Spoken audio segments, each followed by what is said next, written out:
Hello and warm welcome to this week's market review. आप सबका इस हफ्ते की मार्केट की समीक्षा में स्वागत है। It's a very special day, 15th of August, and happy independence day to everybody over there, Indians as well as the global community. We Indians are very much known for our theme of Vasudeva Kutumbakam. For us, the whole world itself is a family. So when I wish Independence Day, it is something to be wished and cherished for the whole world. तो आइए देखते हैं इस हफ्ते market कैसा रहा, अगले हफ्ते कैसा रह सकता है और हमारे लिए कहाँ पे मौके बन रहे हैं। तो चलिए शुरू करते हैं मार्केट की चाल मिलिंद के साथ। तो ये हफ्ता अगर हम देखेंगे तो बहुत हद तक ओवरऑल तो बेरिश रहा है, लेकिन इसने एक साइडवेज से जोन में अभी एंट्री की हुई है। यहाँ से ये बताना कि हम बुलिश रहेंगे या नहीं, ये सिर्फ लेवल्स के ऊपर डिपेंड करता है। और अगर ऊपर की लेवल स्पेसिफिकली हमने क्रॉस कर दी तो ये स्ट्रेंथ बढ़ती जाएगी। बट एज ऑफ नाउ जो मुझे लग रहा है, हम अभी एक साइडवेज जोन में है। किन चीजों ने हमें इन्फ्लुएंस किया है इस हफ्ते, तो उसके बारे में देखेंगे। तो number one spoiler has been Brent crude. तो अगर आप ब्रेंट को देखेंगे इस हफ्ते, इसकी चाल फिर से ऊपर की तरफ बन गई। तो ये जो ऊपर की तरफ ब्रेंट यहाँ पे बना हुआ है, खास करके 90 की लेवल के ऊपर, that is something which is bothering us, that is something which is bothering even the Indian rupee and dollar relationship. तो अगर, जैसे मैंने पिछले कई एपिसोड्स में आपको आदत डाल दी है कि ब्रेंट के बाद आकर के इंडियन रुपी को देखिए वर्सेस डॉलर, तो आपको दिखेगा यहाँ पे डॉलर ने भी अपनी स्ट्रेंथ बना के रखी हुई है। तो को रिलेशन सीधा है, क्रूड ऊपर जाता है, डॉलर स्ट्रांग होता है, और डॉलर के स्ट्रांग होने से जो इमीडिएट इम्पैक्ट मार्केट में हम देखते हैं वो होता है एफआईआई की इन्वेस्टमेंट्स का नीचे जाना या एफआईआई की सेलिंग का ऊपर आना। तो ये को रिलेशनशिप इस हफ्ते भी बना रहा, क्योंकि जैसे ही हम इसको देखते हैं एफआईआई का ओवरऑल कैसा कंट्रीब्यूशन रहा इस हफ्ते में, तो सीधी सी बात है, ओवरऑल ये हफ्ते में हमने शुरुआत की थी 10 तारीख से। तो 10 तारीख से अगर हम देखेंगे तो बीच के 2 दिनों में there has been a selling pressure, but otherwise there has been good buying by the FIIs. तो कहीं पे तो भी मार्केट में मुझे एक चीज जो दिखाई दे रही है वो है रेजिलियंस। रेजिलियंस में इसलिए बोल रहा हूं कि ऐसे कई दिन थे इस बाजार में, खास करके अगर मैं आपको दिखाऊं थर्सडे का दिन, तो आपने देखा होगा कि मार्केट जो है वो नीचे गिर करके फिर ऊपर की तरफ आया है। यानी मार्केट शुरुआत तो करता है कि उसे वीक होना है, it wants to go down, लेकिन दिन के दौरान जैसे ही हम प्रोसीड करते हैं, एंड तक आते आते देयर इज अ रिवर्सल। तो जितना पेन हमें इंट्राडे की शुरुआती वक्त में दिखता है, उतना पेन क्लोजिंग के वक्त नहीं होता है मार्केट में। ये दर्शा रहा है कि ओवरऑल मार्केट जो है वो एक ऐसे दायरे में खड़ा है जहां से गिरावट के बाद सपोर्ट आ रहा है। और यहाँ पे आपको एक पैटर्न दिखाई देगा। ये पैटर्न कौन सा है, जो मेरे स्टूडेंट्स हैं जो मेरे साथ बने हुए हैं वो खुद बता सकते हैं कि ये पैटर्न कौन सा है। तो 15 मिनट का ये चार्ट है। टिपिकली ये इंट्राडे के लिए मैं यूज कर रहा हूँ यहाँ पे आपको दिखाने के लिए कि मार्केट अपने आप में एक रेजिलियंस दिखा रहा है। 12 तारीख का जो दिन था, 12 to 13, या 12 तारीख का जो दिन था, जो कि हमारे लिए था बुधवार का दिन, यानी सोमवार मंगलवार, मंगलवार पूरा का पूरा एक्सपायरी मैनेज करते हुए साइडवेज चला गया। राइट, शुरुआत वीक हुई और उसके बाद साइडवेज जोन में बना रहा। वैसे ही बुधवार के दिन भी आप देखेंगे काफी करेक्शन आया, यहाँ तक कि उसने हमें 24,250 तक के भी लेवल दिखाए थे। लेकिन वहां से क्या हुआ है, मार्केट ने एक रिवर्सल उस दिन की क्लोजिंग तक दिया। 13 तारीख जो मैंने आपको बताया थर्सडे, उस दिन भी मार्केट में करेक्शन आया, लेकिन दिन का क्लोज आते आते फिर से हम ऊपर की लेवल पे क्लोज हुए। वैसे ही फ्राइडे के दिन भी करेक्शन आया, लेकिन ओवरऑल इसमें रिकवरी एंड तक आ गई। और जो कुछ भी कैश का इम्पैक्ट है, क्लोजिंग का जो बिडिंग चल रहा है उसका जो इम्पैक्ट है वो हर दिन दिखाई दे रहा है, और वो अभी जो है एकदम आखिरी के पलों में मार्केट को ऊपर की तरफ पुश कर रहा है। मैं सीएस पे ज्यादा टाइम नहीं बिताऊंगा, क्योंकि हम कितना भी बातें करें इसका हमारे ऑपरेशंस के ऊपर अगर आप ऑप्शंस में नहीं है तो कोई भी इम्पैक्ट नहीं है। तो I really don't want to spend on it. Social media पे है, ट्विटर पे है, सेंसेशनलिज्म के लिए उसके ऊपर काफी कुछ बोला जा रहा है, और मैं यहाँ पे सेंसेशनलिज्म अवॉइड करूंगा। माय होल आइडिया इज कि हमारा फोकस सिर्फ मार्केट की चाल पे रहे और किस तरीके से हम इस मार्केट में भी अपॉर्चुनिटी ढूंढते रहे। तो एक चीज आपने नोट करनी है, वो ये है कि गिरावट तो आती है, लेकिन दिन के दौरान इसको ऊपर की तरफ पुश मिल रहा है, जो कि दर्शाता है कि हम एक रेजिलिएंट जोन में हैं। हम एक रेजिलिएंट जोन में हैं जहां से हम गिव अप नहीं कर रहे हैं। और गिव अप न करने की निशानी ये भी है कि शुरुआत के बीच के 2 दिनों में there was selling pressure by FII, लेकिन एंड में आते आते उन्होंने फिर से बाइंग ही कर ली है।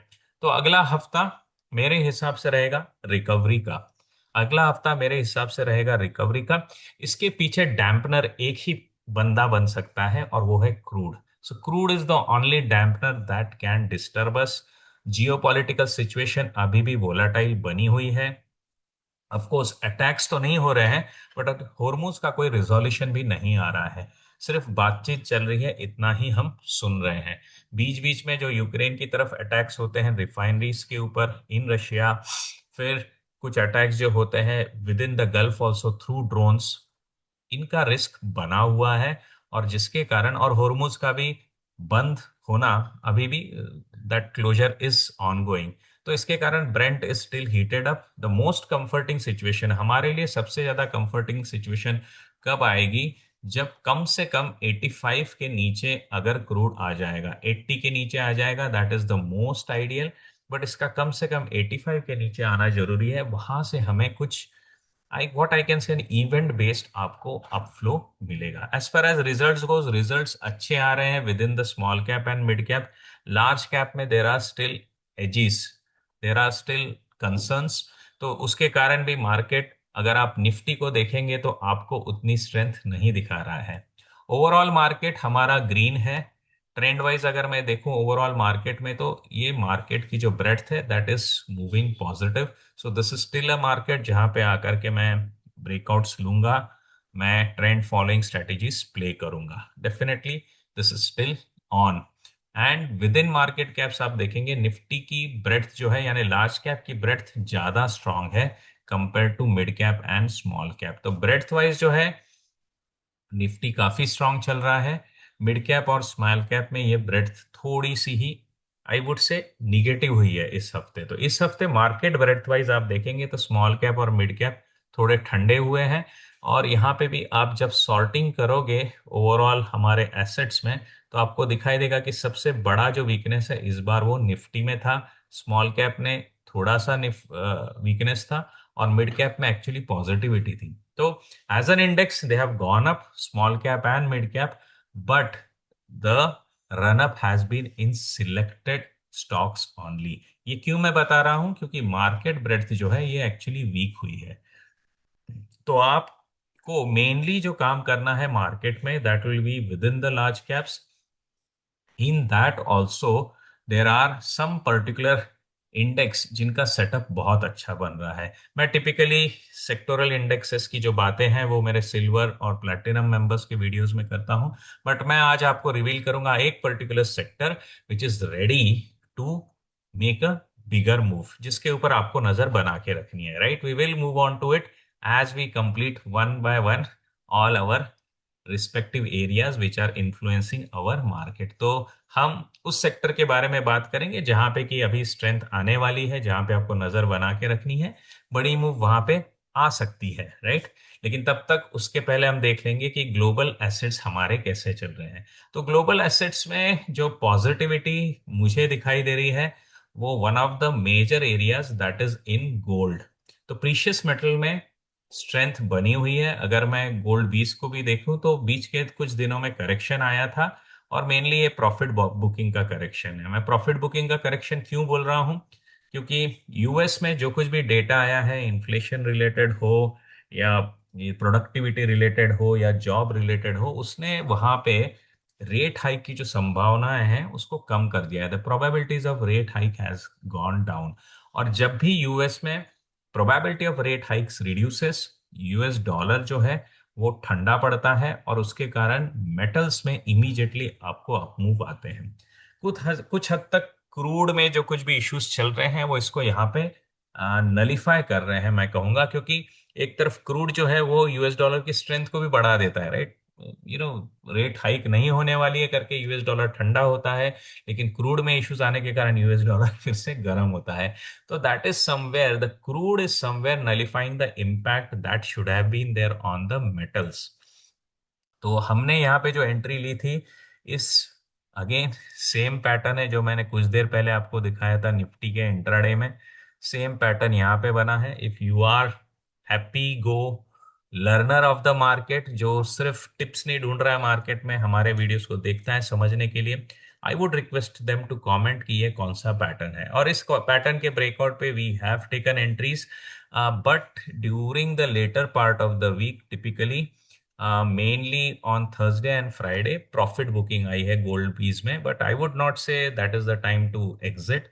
It is just a cool off. तो बेसिकली यहाँ पे मैं कुछ क्वांटिटी को ऐड कर रहा हूँ और ये अपडेट्स मैं हमारे अल्फा ग्रुप में देते रहता हूँ कि किस तरफ हमें अच्छी अपॉर्चुनिटीज मार्केट में आ रही है इन टर्म्स ऑफ सेक्टोरल्स।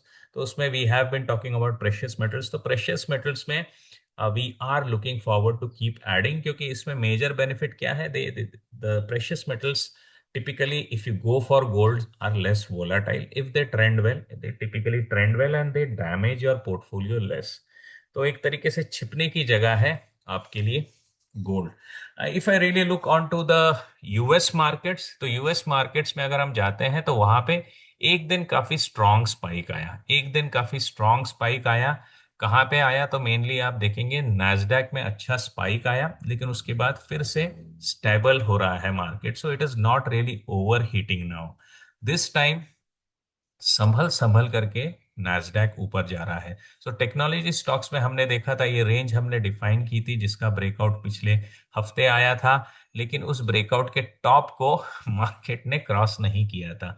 तो ये जो मैं आपको बता रहा हूं ना कि अभी ये यहाँ पे वो फ्री वे रनअवे रैली नहीं हो रही है यूएस टेक में, लेकिन एक स्टेप उसने इस हफ्ते क्रॉस किया है। इस फ्लैग का जो कंसोलिडेशन था उसको टेक ने क्रॉस किया है। तो अगर आप नास्डैक की तरफ जाएंगे तो आपको मॉन 100 या नास्डैक में आपको दिखेगा कि वेरी स्ट्रांग मूव्स आ रहे हैं, लेकिन ये बिग सेवन के ऊपर उतने डिपेंडेंट नहीं है। क्योंकि अगर मैं आपको दिखाऊं कि how the mags are playing, that is the big seven businesses, तो आपको वहां पे दिखेगा कि नास्डैक जितनी ताकत वहां पे नहीं है। तो इस बार जो कुछ भी मूव आ रहे हैं नास्डैक में वो other than the big seven tech आ रहे हैं, and mainly it is coming from memory related stocks.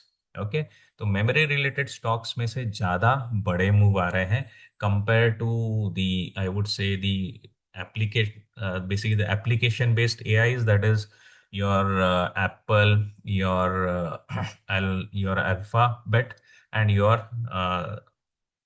Facebook Meta, right. तो वहां से ये मूव नहीं आ रहे हैं, बट अदर देन दैट जो कोर मेमोरी रिलेटेड स्टॉक्स हैं उनकी मूव के कारण यूएस में टेक चलता हुआ ज्यादा दिखाई दे रहा है।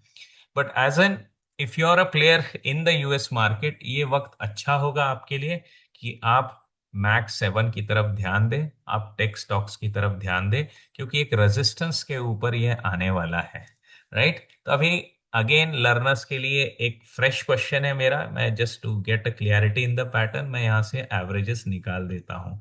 ठीक है, अगर हम यहाँ पे देखेंगे तो एक पर्टिकुलर रेजिस्टेंस की तरफ दौड़ रहा है मैक्स 7 का ये इंडेक्स, राइट। यहाँ पे कौन सा पैटर्न बन रहा है, definitely let me know what is the pattern you are again seeing over here. Okay, तो यहाँ पे कंसोलिडेशन जोन है, जैसे ही इसको ब्रेक करेगा स्ट्रॉन्ग मूव्स इसमें आते हुए दिखेंगे। पॉसिबिलिटीज कैसी है यहाँ पे मूव्स आने की, तो ये बहुत हद तक डिपेंड करेगा एनवीडिया के रिजल्ट्स के ऊपर। तो शायद एनवीडिया के रिजल्ट्स, प्री रिजल्ट्स जो रिजर्वेशंस है that are still bothering here, but yes वो जगह रहेगी जहां पे स्ट्रेंथ आप अगले हफ्ते यूएस मार्केट में ढूंढ सकते हैं, और उसके रेप्लिकेटेड जो हमारे ग्लोबल एसेट्स हैं you should be able to watch it over there. The generic non-tech and overall index, that is Dow Jones and also your S&P, दोनों अच्छे स्ट्रेंथ दिखा रहे हैं। तो तो डोजेंस की पे मैं बात करूंगा तो आपको यहाँ पे दिखेगा कि अच्छे मूव के साथ ऊपर माइनर करेक्शन में फंसा हुआ है, but tending towards an all time high, right. Similar impact आपको एस एन पी में भी दिख सकता है। Let me quickly check if I have got that mapped over here. तो एस पी वाई उसका ईटीएफ है। तो एस एन पी में अगर आप देखेंगे तो एक्चुअली ऑल टाइम हाई पे जाकर के वो खड़ा है। तो ओवरऑल यूएस मार्केट में स्ट्रेंथ है, उसमें टेक में भी ज्यादा स्ट्रेंथ है। मैग में एक लैग है, लेकिन वो मैग का जो लैग है आपको एनवीडिया के रिजल्ट्स के अराउंड मॉनिटर करना होगा कि कैसे आ रहे हैं, and then you can think about taking up further view over there. Memory stocks have done well. इस हफ्ते मेमोरी स्टॉक्स ने काफी अच्छी रिवर्सल दिखाया हुआ है। तो यहाँ पे तो मेमोरी में तो आपको काफी स्ट्रेंथ मिल गई, लेकिन चैलेंजेस जहाँ पे आ रहे हैं दैट इज मेनली चैट, यानी जो एआई रिलेटेड जो एप्लीकेशंस का जो ईटीएफ है, तो वो भी दिखा रहा है कि यहाँ पे स्ट्रेंथ है। तो मेनली टेक में मेमोरी में स्ट्रेंथ है। और then if you see weakness कहाँ पे है, तो वीकनेस मेरे ख्याल से सॉक्स में है। सॉक्स यानी हमारे जो एआई रिलेटेड चिप्स मैन्युफैक्चरर्स है ना, वहाँ पे कुछ वीकनेस है। तो वहाँ पे उतना बड़ा मूव नहीं आ रहा है, तो मेमोरी पे फोकस ज्यादा है मूव का। एआई चिप्स के ऊपर फोकस अभी कम है। एआई एप्लीकेशंस एरियाज के ऊपर भी कंपैरेटिवली कम चल रहा है, बट ओवरऑल ये एक स्ट्रॉन्ग जोन्स में चल रहे हैं। स्ट्रेंथ कहाँ से आ रही है, तो स्ट्रेंथ इस बात से आ रही है कि अगेन इन्फ्लेशन रिलेटेड वरीज जो है वो यूएस मार्केट में कम हो गए हैं। क्रूड से उतना इन्फ्लुएंस यूएस का मार्केट अभी नहीं हो रहा है, बिकॉज मेरे ख्याल से वो तंग आ गया है जिस तरीके के comments and counter comments Uno and reverse Uno चल रहा है around crude. So that is what is not really helping the US markets to really move up. हमारे मार्केट की बात करें तो एक अच्छी वेबसाइट है जो रिसेंटली मेरे रिसर्च में आई है, दैट इज stockscans.in। तो यहाँ पे I am just looking at the market dashboard. तो ये मार्केट डैशबोर्ड में we are getting similar view that you would get on my dashboard also, but just to make sure that you get a better picture also, I am just sharing over here कि you will observe कि Nifty 500 has cooled off during this week. Nifty 50 has also cooled off. Nifty small cap has remain steady. तो मैं small cap को steady देख रहा हूं। और ऊपर कौन आया है, तो माइक्रो कैप्स में अच्छे मूव्स हैं। तो if you are looking for good pocket to work, that will be micro cap. But micro cap के अपने रिस्क हैं। यहाँ पे लॉट साइज बड़े होते हैं, और दूसरा वोलेटिलिटी भी आने के चांसेस ज्यादा है क्योंकि वॉल्यूम्स कम होते हैं। But just to let you know, this is lovely website. मैं इनके ऊपर स्कैनर्स के ऊपर भी कुछ रिसर्च करने वाला हूँ, कुछ बनाऊंगा भी। And definitely I will be sharing with you those technical scanners. उतने एक्सप्लोर नहीं हुए हैं, बट फंडामेंटल जो स्कैनर्स यहाँ पे एक्सप्लोर हो रहे हैं वो भी मैं आपके साथ शेयर करता रहूंगा as we move in. Also हमारे अल्फा प्रोग्राम में मैं इनके स्टेप्स बताने वाला हूँ, और immediately I will be sharing what all core scanners that you can start using right away from this particular website, that is stockscans.in। काफी enriched है इनका रिसर्च का एरिया, मैंने यहाँ पे खुद देखा है। You can scan for results also, how the results are going, filters you can build up over here. तो काफी हद तक ये एक अनदर टूल है जो का, काफी पैरेलल जा रहा है screener.in के। But definitely there are some better features. जैसे जैसे मैं इसको यूज करूंगा you will I will keep on sharing with it, right. So if you are alpha group members you will definitely start seeing some of these programs now, जिसके ऊपर हम इस website के बारे में भी बात करने वाले हैं, right. If you don't know what is the alpha program, you can look for the link which is given in the description. तो ग्लोबल एसेट्स में precious metals doing good, tech is doing good, but within that again remember the focus is more on memory, less on the AI chip stocks. Within Indian market, mid cap में रहना better है। Small cap में weakness आया हुआ है, Nifty में भी weakness आया हुआ है। अब बात करते हैं वो एक पर्टिकुलर सेक्टर जहां पे एक बड़ा अच्छा ही पैटर्न बन रहा है, और चांसेस हैं कि जहां से अच्छे मूव्स आएंगे, राइट। स्पेसिफिक सेक्टर्स जिसके ऊपर अभी हमको फोकस करना है, that I will be discussing in my gold and platinum member web video, जो थोड़ी देर बाद रिलीज होगा इस वीडियो के बाद। But for now, for my generic consumption people, I love your support. मुझे आपका सपोर्ट काफी मिलता रहता है, काफी अच्छे फीडबैक्स भी आते हैं। और काफ़ी जन मेंबरशिप्स को अपग्रेड करते करते अल्फा प्रोग्राम भी ज्वाइन कर रहे हैं। तो आई एम रियली हैप्पी कि आप अप्रिशिएट कर रहे हो एक जेन्युइन वर्क को, नॉन सेंसेशनलिज्म वर्क को। काफ़ी लोग मुझे पूछते हैं सर आपके वीडियो इतने रेगुलर नहीं है यूट्यूब पे। भाई रेगुलर तब होंगे जब मेरा फोकस यूट्यूब हो। मेरा फोकस है इन्वेस्टमेंट्स और मेरा फोकस है simplifying your approach in the market. मैं चाहता हूं कि आपका अप्रोच मार्केट में सिंपल रहे। अगर मैं हर दिन आकर के कुछ ना कुछ स्ट्रेटेजीज बताता रहूंगा तो मैं आपकी स्ट्रेटेजीज को आपके अप्रोच को मेसी कर दूंगा, आपको कंफ्यूज कर दूंगा। हमें मार्केट में क्या चाहिए? क्लैरिटी एंड सिंप्लिसिटी, क्योंकि मार्केट अपने आप में ही बहुत कॉम्प्लिकेटेड है। अगर हम हमारा अप्रोच ही सिंपल नहीं रखेंगे, क्लियर नहीं रखेंगे, तो we will add into that mess. तो हमको सिर्फ कम चीजों के फोकस करना है और उन्हीं चीजों के ऊपर हमेशा काम करते रहना है।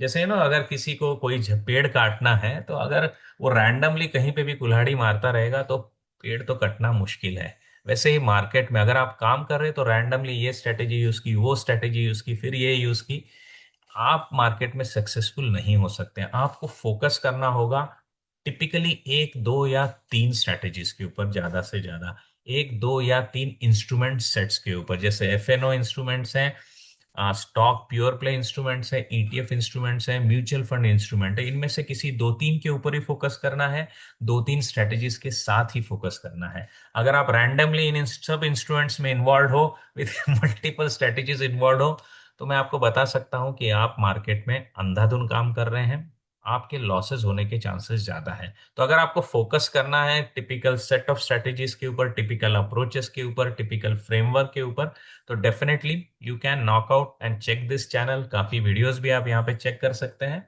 As well as you can always be part of the alpha program to understand exactly how to simplify your journey in the market, right. तो चलिए चलते हैं उस पर्टिकुलर सेक्टर के ऊपर जहां पे बहुत ही अच्छा सेटअप बन रहा है और वहां से अच्छे स्ट्रांग मूव्स आने चाहिए।